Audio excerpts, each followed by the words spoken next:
We're live. What up? Yo, I already see people joining up. History not bunk. First one in. What up? It's you and me right now, I guess.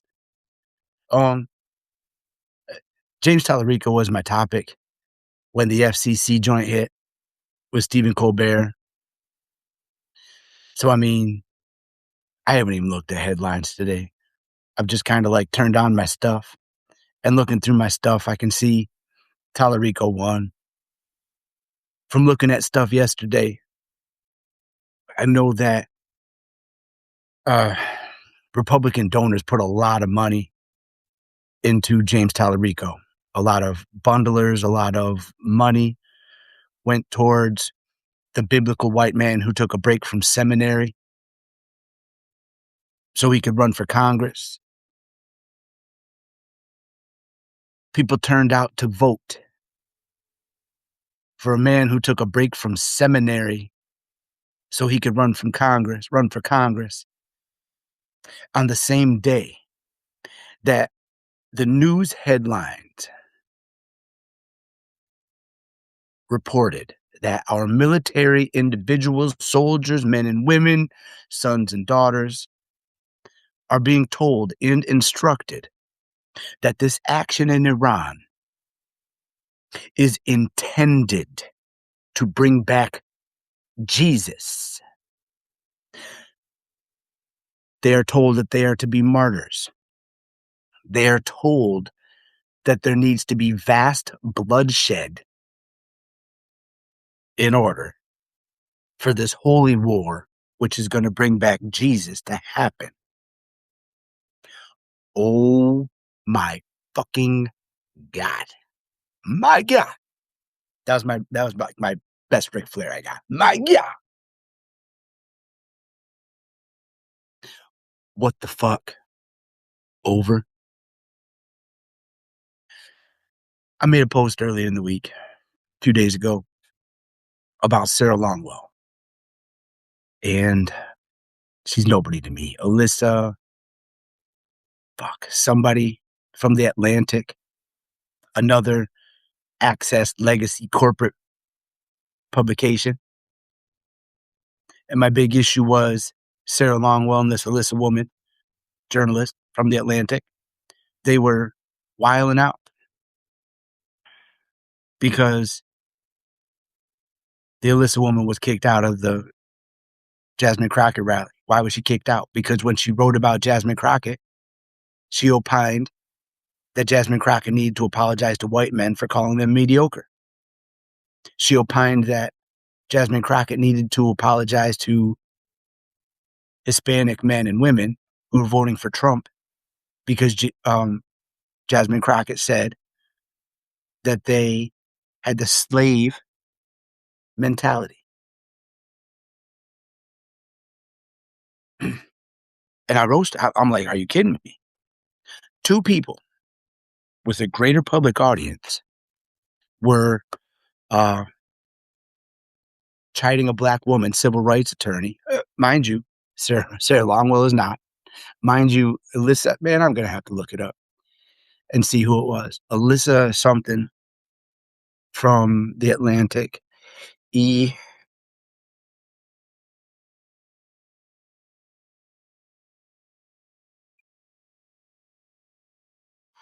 Alyssa Strauss, no. Alyssa Rosenberg, man, I should have looked it up. But anyway. Yeah. I'm having trouble wrapping my head around this. I mean, I'm not. Texas fucked around. People went out in the polling areas. They were in the polling areas. They were turned away. Specifically in this district. And Elaine Godfrey, that's her name. Elaine Godfrey and Sarah Longwell. These are the two white women who are chiding Sarah Longwell or chiding Jasmine Crockett for saying that white men were mediocre and Hispanic men have a slave mentality. And these two white women on white publications with white audiences speaking to Democrats, progressive, these two Republican leaning women were chiding Jasmine Crockett for saying sad things about white people and saying that brown men voting for Trump need to pull their heads out of their buns. And they laughed. Ha ha ha ha. They can't believe it. You know? Imagine thinking this is a game. I watch wrestling. I do not watch wrestling for the wrestling itself, in the sense that I don't believe it. You know what I'm saying? I don't watch wrestling and I'm like, CM Punk is really going to get his head hurt today. I'm watching to see when the work stops being the work and the actual stuff happens. There is specifically one match where Lita, she was out for neck surgeries for a long time. That was kind of the issue she had throughout her wrestling career. Lita, she came in with Essa Rios. She was in, when her debut, as I understand, man, I guess that question. As I understand, Lita's debut was in ECW Heatwave 99. Bikini clad, she looked like any regular valet. Goes from ECW to WWF at the time. And she comes out with Essa Rios. Essa Rios is kind of like a Mexican wrestler. You know, he's got that kind of snappy, bouncy, cruiserweight energy. So they came out. They both had red hairs, whatever. Essa Rios never got the rub. Lita paired up with the Hardy Boys, and they became Team Extreme. And that was their gimmick. And when I say Lita and it invokes wrestling Lita, you got Team Extreme Lita. That's where she came from. Jasmine lost. Jasmine Crockett lost to James Tallarico. And that's my point of coming on here live. Let me get back to Lita real quick, just to finish that out. There's one match where she runs and she jumps. She jumps through the ropes, and you see her neck bend in such a funky way. It made me physically ill. And the commercial went and it came back, and she's retired since. She still gets asked about this one incident. So when I say I watch wrestling, but I'm not watching for the real wrestling, I'm not watching wrestling like it's the fights. I'm watching wrestling for the works. I'm watching wrestling for the storylines. I'm watching wrestling to see the ring general communicating to the noob. You know what I mean? I'm watching wrestling to see all the inside scoop. Some people watch magicians to see the hole in the trick. I watch wrestling to see the mechanics. You know what I mean? I watch wrestling to see how it's made.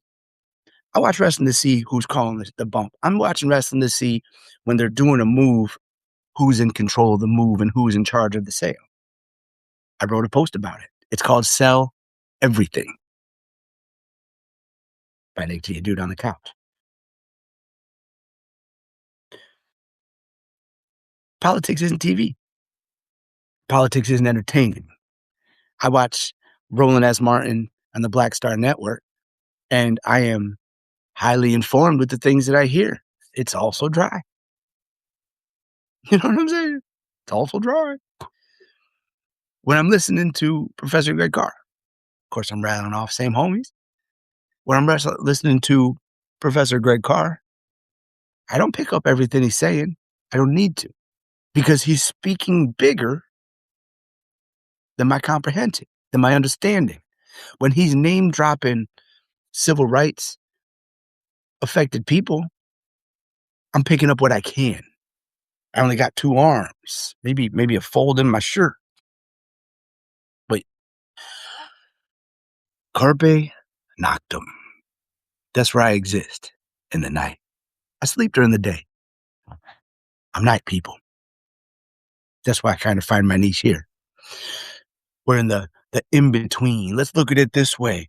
I exist on Substack in the same place where Tinkerbell loves Peter. Tinkerbell loves Peter. I'm Peter. My mom had 2 kids. She said one, speaking of my brother, He was addicted to heroin. He was robbing us, everybody. And she had one son who was a druggie. And then she had another son, meaning me, who was Peter Pan. So when I went to live in Japan, I was in the Marine Corps. When I went to live in Japan, I got Tinkerbell to look out for Peter. You know what I'm saying? That's me. There's been times where I've been incarcerated, and the bright colors of Tink were at times my happy thoughts, if that makes any sense. Like I'd be existing, hating it, looking like Saddam. Actually, I was in my 20s. I didn't look like Saddam. I looked patchy, fuzzy. But I'd look down and I'd see the brightness of my art. I'd feel a little bit better, you know, because Tink guides. And, here we are in 2026, and, we don't just read and repeat and share. We dialogue, we understand, we process. Tinkerbell was guiding dead kids. Everybody was dead. That was their spirits, their souls. That was a way that you don't have to let your people go. Your dead children aren't dead. They're gone. They're in Never Never Land, fighting pirates, fighting Indians. Peter Pan is a story of hope. That with the seeds of life, there is still life and adventure. Me, I refer to myself in that Peter Pan kind of way. I think about, I am very, there are times where I'm very stoic. When I'm at work, your first name is Wendy, Miss Use. You are all about Peter Pan. Wendy is the only girl. Lost Boy. You're right. Well, of the Lost Boys. There's girls in the Indians. There's girls in the mermaids. But of the kids, yeah, in the storyline, there's no girls.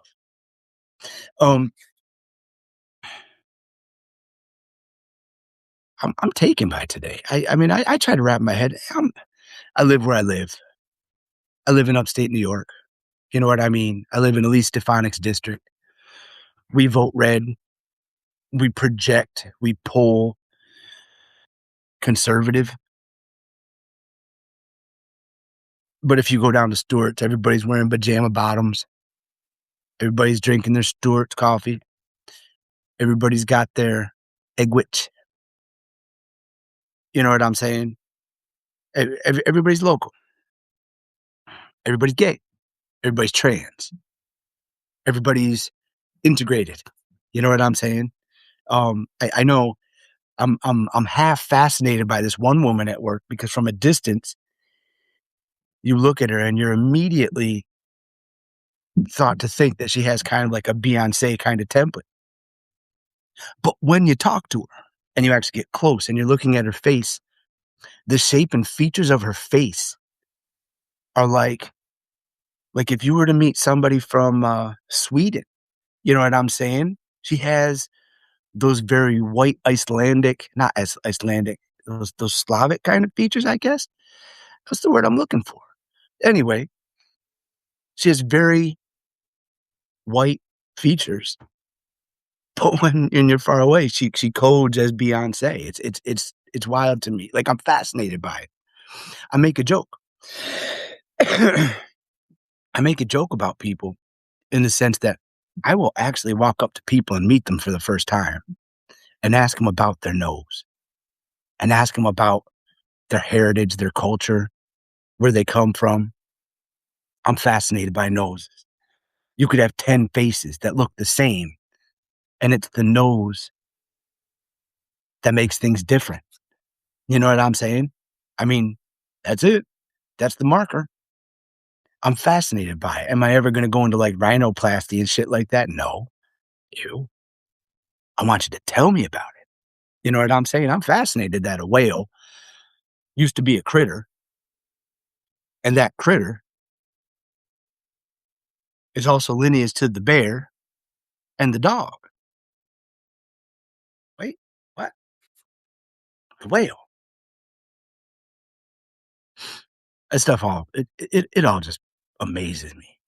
It amazes me that we think about things. First of all, now that I'm thinking about it, no. The whale mammal down here, I just want to eat some shrimps. And then he ends up going out there. And I'm completely mixing up two different things because there is a common ancestor between horses, dogs, and bears. Can't remember the name. I don't have to remember the name. I don't memorize. I identify connections. I can't always tell you what it is, but I can always tell you what is not, you know? Love is love. Thinking about, going back to our very red district, we talk about when Republicans get together and it's a big funny because Grindr goes down or whatever. We are. You know what I'm saying? We're into what we into, the value of self. Thanks, Michelle. I really appreciate it. There's nothing but love here. Um, we are honest with ourselves. You know what I'm saying? Hey, something I noticed in the lives, and this is related but not. I keep hearing people when I'm watching lives, I'll notice in the chat, somebody will recognize something green in the background of somebody doing their thing. We're coming up on springtime as biological entities. We yearn for the color green because the color green is a clue. And I know, looking at the names that are in the chat, by the way, greetings to everybody. Thanks for joining. Like I know I was watching Dana Dubois, I don't know, last week, and she has a hunter green looking wall. Loved it. But I'm drawn to that wall. She's talking, rock some red, so it's some nice vibrant contrast. Isn't that what we do here? We create aesthetic. But we're all yearning for green. Um, Dana's everything, dude. Dana's everything. She writes, she goes on. Shameless plug because I don't know anything about anything. At I believe noon today, she has an article dropping from Blue Amp Media. I don't know enough about to push it. I know I like Dana. I know I like Blue Amp because they're starting to put on like Ellie Leonard. Well, they have put on Ellie Leonard, but Blue Amp is where our new journalism friends are starting to kind of pull up. And that makes me appreciate them because they're picking up what we're laying down. We are not who we are. I hear music sound, and it's not music to me. I listen to a lot of house. I listen to a lot of acid and EDM. Oh, Ellie's everything, dude. And you know what my favorite thing about Ellie Leonard is? You'll see everybody else doing their appearances, and they'll wear blazers, and she's wearing a Message T-shirt. That is going after my heart. I'm a Message T-shirt guy. We listen to music because we get used to hearing it. We listen to certain music because it's a thing. When I drove Uber, I was in the tri-state area of like Albany, New York, and Schenectady and Troy. That's where I did my stuff because you can guarantee Uber takes two philosophies. You have the people in my area, which is a very touristy area, and they look for people to go out so they can make their money while people are going out. They don't go out until 5 or 6 in the evening, and they try to stay out while the bars are open. I found my niche. You don't hope people are going to work. So I started waking up at 3 in the morning. In Hudson Falls, New York, where I live, I can actually point. It was 10 Washington, where I was living at the time. I'd wake up at 3 in the morning. I'd get ready. I'd start heading slowly. Boop. I'd kick on my Uber joint, and I'd pick up people in Moreau, South Glens Falls, who were going into Saratoga to open up the coffee shops to get Saratoga running because America runs on coffee. So I'd get these people going. So there I am. Before 5 o'clock, I'd have them. I'd have them at their Starbucks, their Dunkins, their McDougal's. I mean McDonald's. I used to call them McDougal's. When I met my kid's mom, she was running the Route 9 McDonald's. Never denigrate somebody for running a restaurant like a McDonald's, corporate McDonald's, because dang, this woman could tell me the fraction of a cent that a ketchup packet left on the floor was, and she'd snatch it back up. I got lost. McDonald's. My kid's mom. Coming to America. Ellie's amazing to me because she shows up in message tees. She's new media. And she's everything. She gives us a pass. She speaks to me. She speaks to us. She speaks as people. When she speaks as conscience. Man, I wish I knew what I was talking about before because I lost it. That's my brain. Anyway, I'm going to jump back into James Tallarico because I'm still trying to wrap my head around that. No, I basically remember-ish what I was thinking about. We aren't honest with who we are.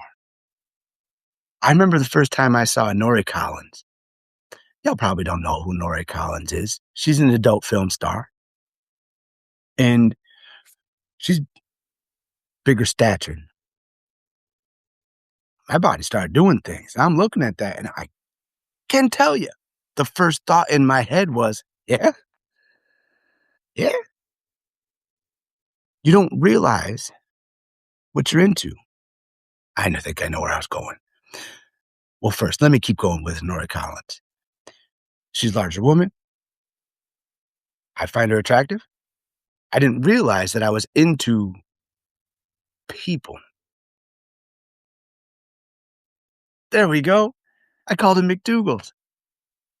I used to call it McDougal's to piss off my kid's mom. Long story short. Man, do I get lost. Thank you, Miss Hughes, because I forgot. I still don't remember where I was going on that. People are honest with themselves. When I saw Nori Collins and I realized that my body was starting to have reactions, I started opening my eyes to a little bit more of availability. Same thing with music. I grew up listening to music. I was a hip-hop head. So I listened to everything that was coming out, anything that was coming out. I sucked down it like a washcloth trying to get water. I need more. You know what I mean? Rap music was awesome, but you got more shit. Oh, awesome. I got more shit from, man. Boop, boop. Boop, boop. I was talking about Uber. I was driving people to work. I would take people to start their day. Thank you again, Miss Hughes. I'm glad you're here because I'm not. I'd take people on their way. So by 5 o'clock, I'd get people to their coffee joints and I would take them away. Then I'd move down. I'd try to be by exit 12 into Malta so I could get people into their Global Foundries jobs. And then by 8:30, I'd want to be into the Albany area because the Capitol opens up at 9 o'clock. So I'd get Albany, people going in Albany. Like I said, you hope people go out at night. You don't hope that people go to work.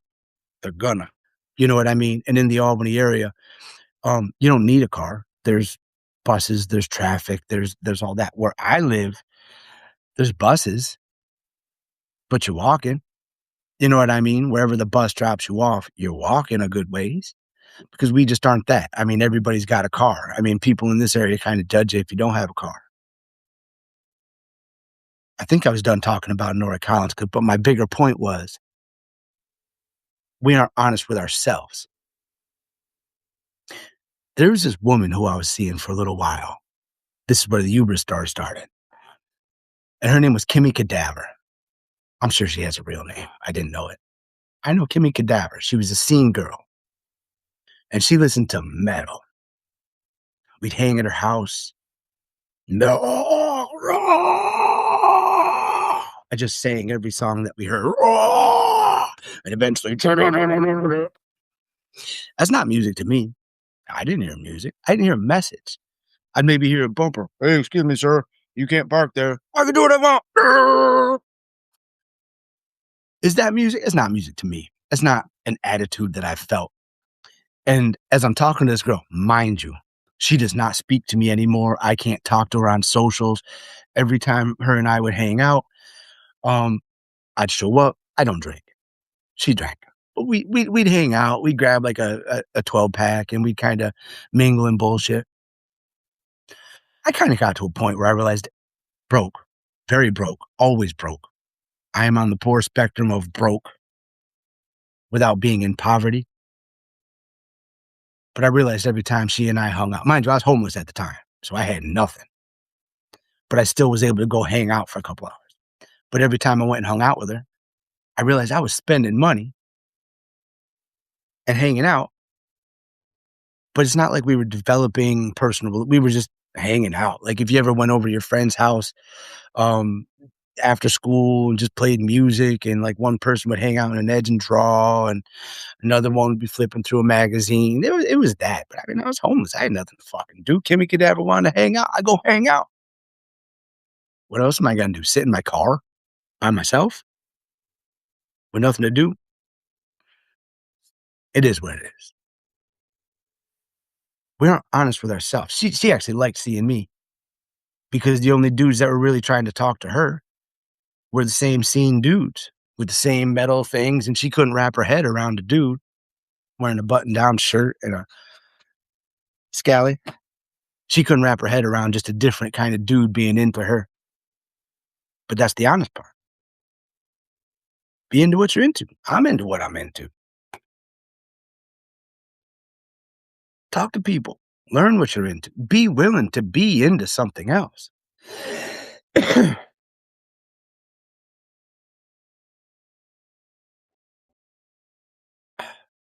Morning coffee. I see everybody making a morning coffee and like a gimmick. Like I saw Lev and Dean have their coffee and tea. I see Michael Cohen has his coffee. Actually, as I'm starting to spend, let me tell you about Substack. I feel like it was maybe in October. And I had a Facebook post where I was just frustrated. Where can I go to have honest and intelligent discourse? And Facebook ain't it. I mean, even now, when I do my Substack lives, they automatically go to my YouTube, and I don't need to go and show you and click on it and screenshot. I'm ugly. I'm stupid. I'm a fag. Cocaine's a hell of a drug. Mind you, I did a line of meth once, and and I don't do any of that stuff. That's not my jam. And you know, I've been thinking about a post to write called "Do You Want to Party?" Because as I learned driving rideshare, "Do you want to party?" It means a whole wheel of things. But got lost again. My brain's not working today. I came from Facebook to Substack because I had nobody to talk to. And then on happenstance, I came over to Substack. I'm trying to think who the first people I grabbed onto. Like, I know. Yes, Misuse. If you ask me if I want to party, I'm going to start singing some Rick James. I'm in love with Mary Jane. She's my main thing. You know what I'm saying? I still go to Facebook. But when I came, I can even tell you how great my first experience was. I hopped on a live. And in that live, it was like Ellie. I came to Substack to watch Wajahat Ali. And I started watching his lives. And then I kind of came into Ellie. And then Lev, the Lev verse. And then, as we're known now, the Wolf Pack. You know what I'm saying? Of course, when I hear Wolf Pack, wrestling dude, I see NNWWO. I see the wolf pack, red and black. Too sweet. You know what I'm saying? I see a gimmick. But I like the fact that this core group have a name, even if it is named by Michael Cohen. Being a wrestling fan, being a marketing head, not educated. I'm a wrestling fan, so I learned how to watch marketing. The fact that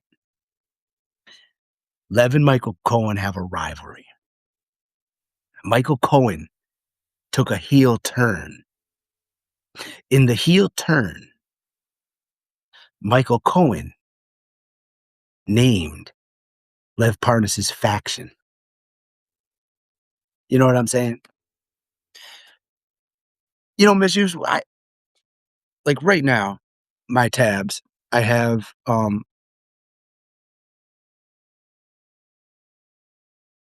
my tab where I got my Substack, I have my Facebook, and then I have the Substack I'm live on.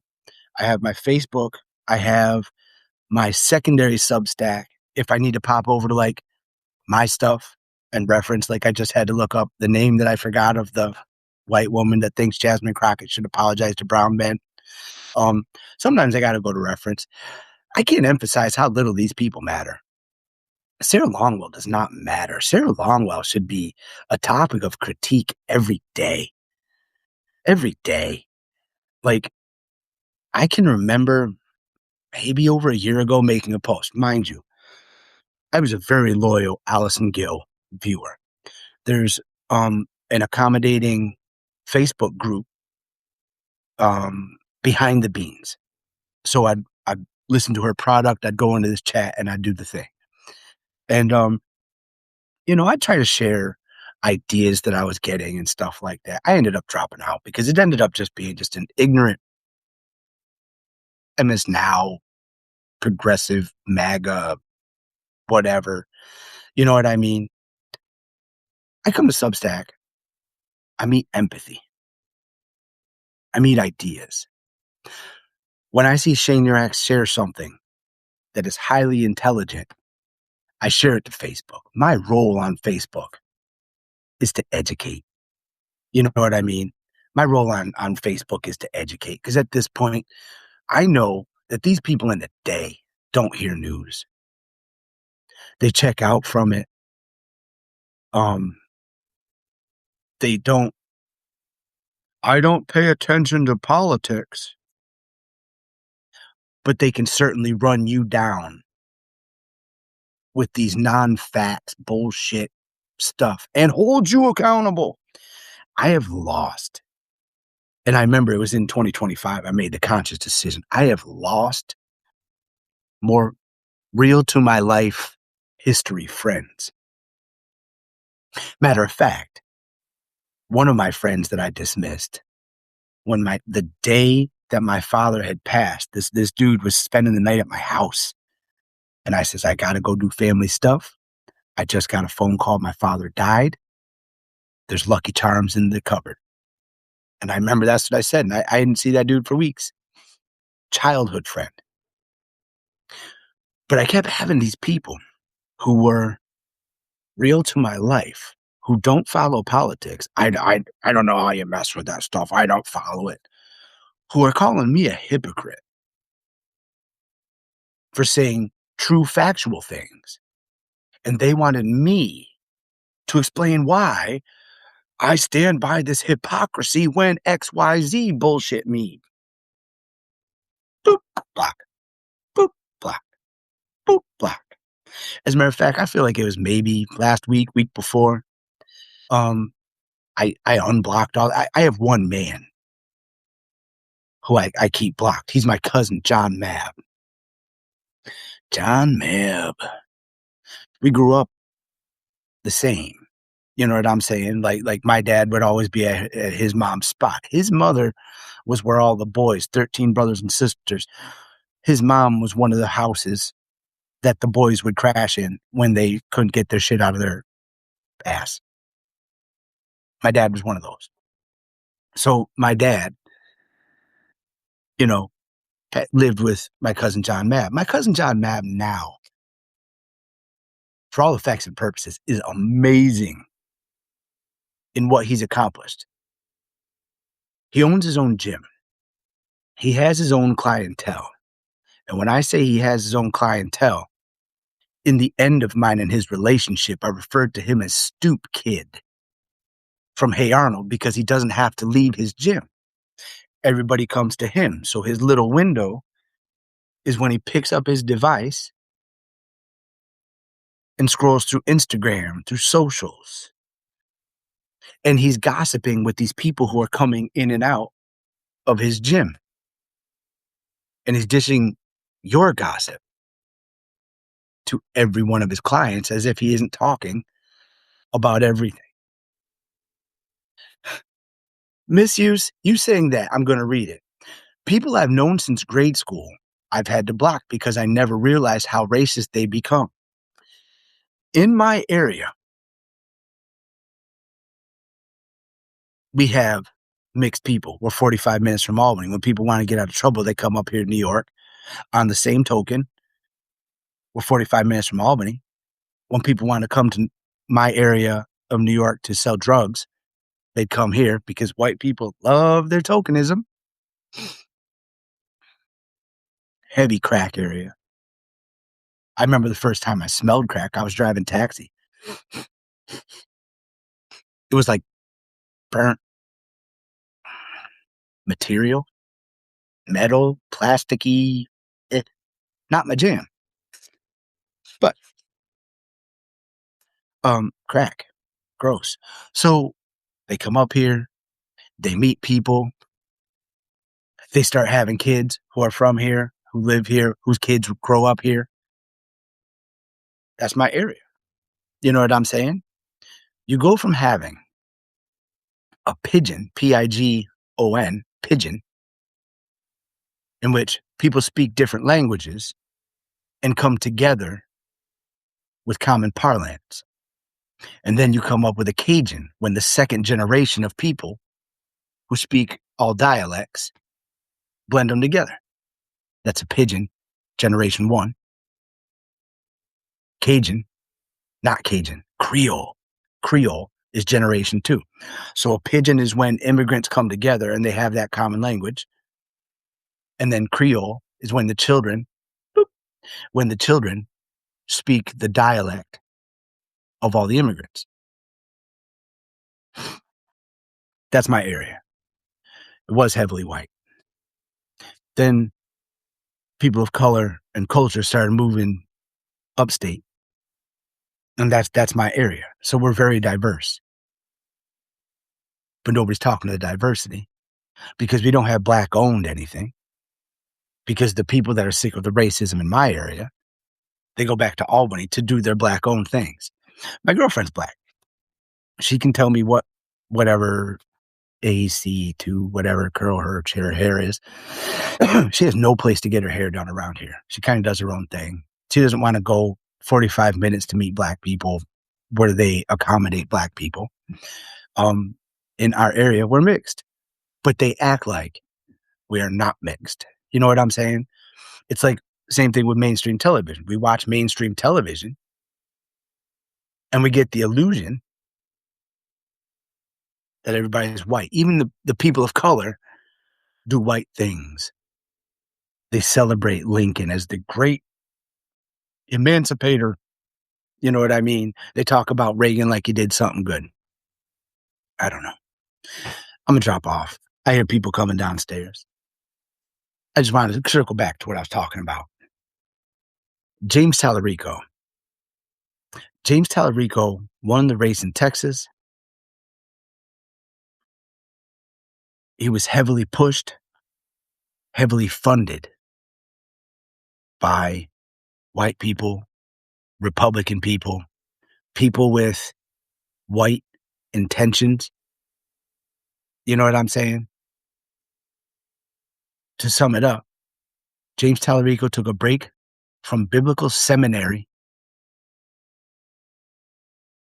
to run for Senate of the United States So he's studying Middle Eastern Bible as presented through Rome, one of the most corrupt